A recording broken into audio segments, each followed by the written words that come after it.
What's up, girls? We came to check you out. You're just hanging out, getting some sun. Hey everyone, I just wanted to do a quick update for what we have going on our little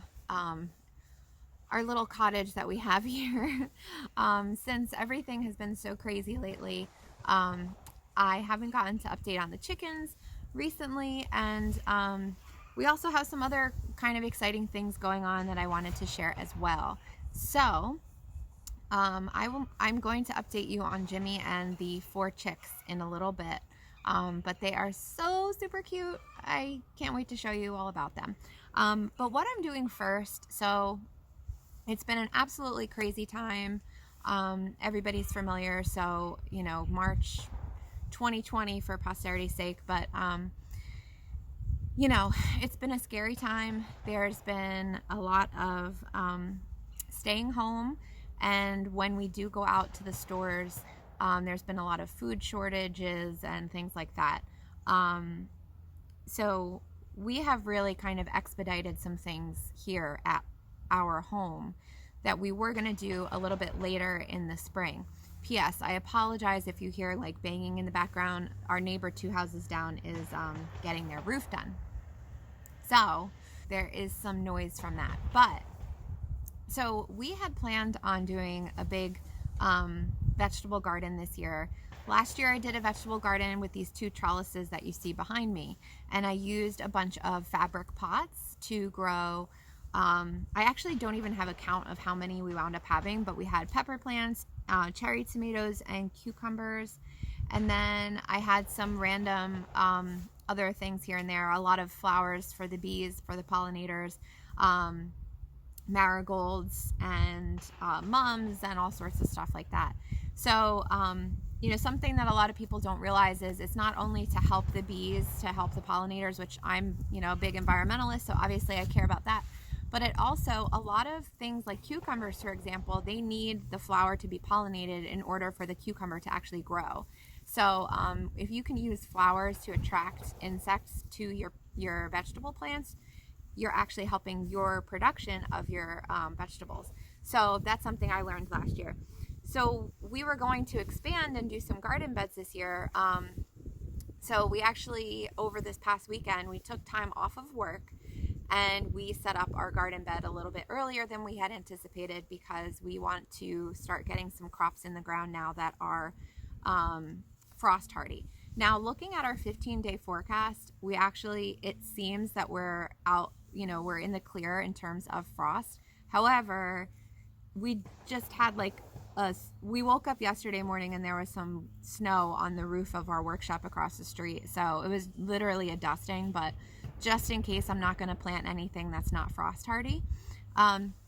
So this past weekend, we put in this garden bed here, which is 22 by 3 feet. So that is going to allow us to plant a lot of things when it comes time for actual, you know, once the frost is no longer a threat, when we're further into spring. But in the meantime, I'm going to start planting some things today. So what I'm going to be planting, and these are things that you can plant at home. In one of the things that I recommend is using fabric pots. So let me show you fabric pots.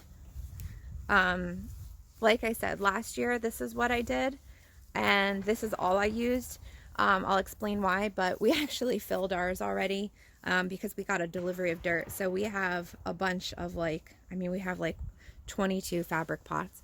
But the reason being is that, first of all, you don't have to worry about, so let me give you an example. I started with these kinds of containers last year, but do you see these holes? That's because when my husband weed whacks, he hits right into the containers. With the fabric pots, you don't have to worry about that. But also, the plants don't get root bound as easily, and it allows for air filtration to the roots, as well as for the water to seep out and not cause any kind of root rot, which is really good for, you know, tomatoes and things like that that are a little bit sensitive to water. So we're going to use those fabric pots, but we're also going to use this 22 foot by 3 bed. The reason that we aren't just planting into the ground is because when we first bought this house, it had a cesspool, which sounds disgusting. It's because it is. But we had to have a septic put in. So the septic was put in, and this underneath where I'm standing is actually the leach field. And we don't want to plant directly onto the top of the dirt because we don't want it to get into the covering over the leach field, because that could damage the septic. So we're actually building up the dirt by doing the garden bed, and it's deep enough to allow like most of the root growth. There might be a little bit that's going to go into the ground, but this way, you know, we're getting a lot of space above ground. We won't have to worry about the leach field. So this is the garden bed. And right now on top of it, I just have a piece of fencing because we do have chickens, and I do love to let them free range. They're out free ranging right now, if you see one run in the background. But chickens love to eat crops. So like right here, I've got some lettuces and some onions. And then in these 2 green pots, I have strawberries, which have already started to come up. If you can see, this is all new growth. And then I have some carrots that I planted last fall, but they're not really doing much because I'm still learning as I go. And that's one of the reasons I wanted to make this video today, because a lot of people are worried about food right now. And you have, you know, you can run to Tractor Supply or to your local feed store and get, even ShopRite, and get seed packs, and you can grow food. And it's, yeah, you're gonna make mistakes. I've made lots of mistakes. Like those carrots, I have a big container of carrots and beets that I just planted, and radishes, and I didn't know that you're not supposed to plant root vegetables in potting soil, because they are supposed to have nitrogen deficient soil, because that causes the root to grow bigger, which when you're eating a root vegetable, obviously you don't want a lot of greens. The nitrogen encourages green growth, but you want more root. So instead, planting it in topsoil like I have in this this big garden bed, that should be easier, because I have not had a lot of success with growing root vegetables. I'll be totally honest with you. I think I'm root vegetable inept, but I'm going to give it another shot. So there's a, you know, you have time to make mistakes and learn from them. This is not the end of the world, but it's a good time to kind of start planting. It's spring. You might as well try. Get a few containers. Those were like $5 on Amazon. They're 5-gallon fabric pots, and then you just get you know, a bag and a half of potting soil from the store, and you're good. And you can try something, experiment with something. So I'm going to be planting today some lettuces and some kale. All right, these are from a seed company called Baker Creek, which deals with heirloom seeds, but you can get, you know, varieties at your local stores. So I'm going to be doing 2 lettuces and 2 kales because those are cold hardy, and so you can plant them. Some of the lettuces are going to do a little bit better in the warmth, but the kale is awesome for this time of year. I'm also going to plant 2 kinds of carrots. So I have 2 different kinds, and then I'm going to plant 2 different kinds of beets. These are French breakfast radishes, which are new to us. I tried to do them, but again, I made the mistake with the potting soil. And then this is kohlrabi. Now, this says you can direct sow in March, but it also says that it likes a little bit of a warmer temp, but we're gonna try it and see what happens. Worst case scenario, it doesn't grow, and then I learned. So I'm going to do these today. I'm going to just mark in my garden bed, or in the pots you can do the same thing. I just have these little wooden stakes and a Sharpie, and you can just put those in, and so you know what you grew. And a lot of these varieties or these things, they will start sprouting within, you know, the kale starts sprouting within a week, and so does the lettuce. The beets are usually like within 2 weeks. The radishes start sprouting within like 3 days. So that's a really cool thing. You see, it's like instant gratification and a little positivity that I think we could all use right about now. The carrots take a little bit longer. They take like 2.5 weeks sometimes to sprout. Sometimes it's like a week and a half to 2.5 weeks to sprout. But some of them, the radishes, you can start harvesting those within a few weeks. So you'll have food, you know, that you grew within a few weeks.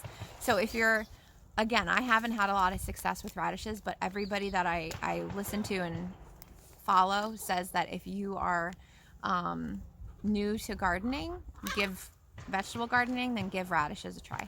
My chickens are a chorus in the background here. Let's take a look at what they're doing. It's always fun to see what these chickens are up to. They're usually up to no good. Isn't that right, girls? Let's see who we have here. They're in our neighbor's yard. We got Ducky. Got some girls over there doing a dirt bath. Got this one over here. I don't know what she's doing. She's scratching and must have found something yummy, some grubs. Oh, and then here's Jimmy and the babies. Don't mind my leaf mess over here and my gardening stuff everywhere.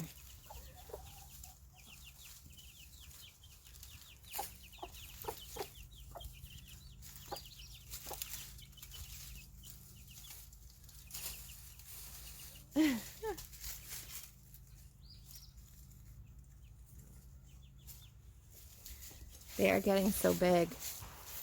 They're becoming much more independent. All right, so I'm gonna go plant some seeds and we'll see how that goes.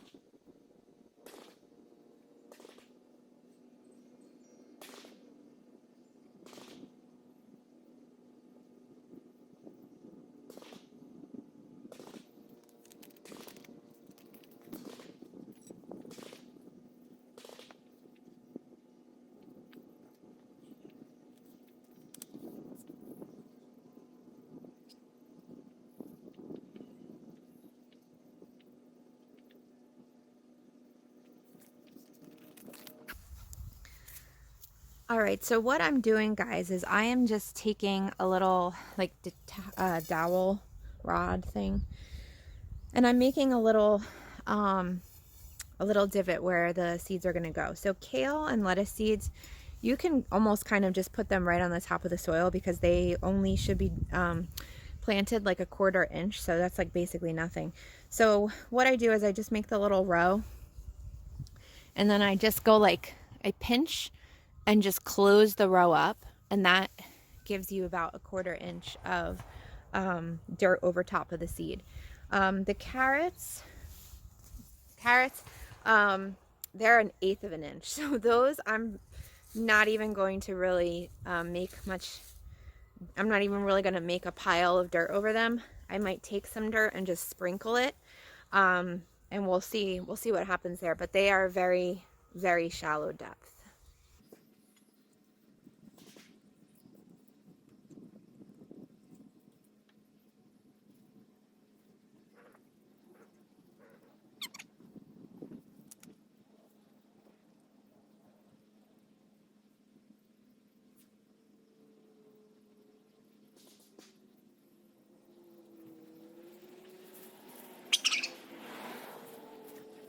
All right, guys, so I already have a bunch of seeds planted now. I did 1 row of each variety, which my plan is to do something called succession sowing, where next week I'll come out and do another patch of the same thing, so that we're 1 week or 2 weeks apart, so that you're not getting the whole harvest at one time.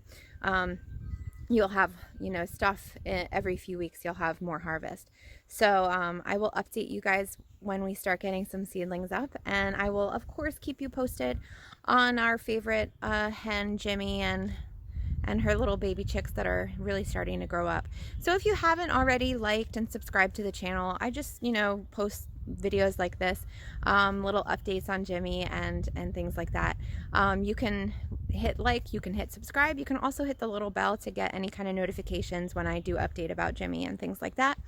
And if you have any of your favorite seeds to direct sow in early spring, I would love to hear what varieties you grow or what you've been thinking about growing, and maybe this year you're going to give it a shot. I would love to hear that, and maybe we can go through this together. All right guys, have a great day, and I'll talk to you soon.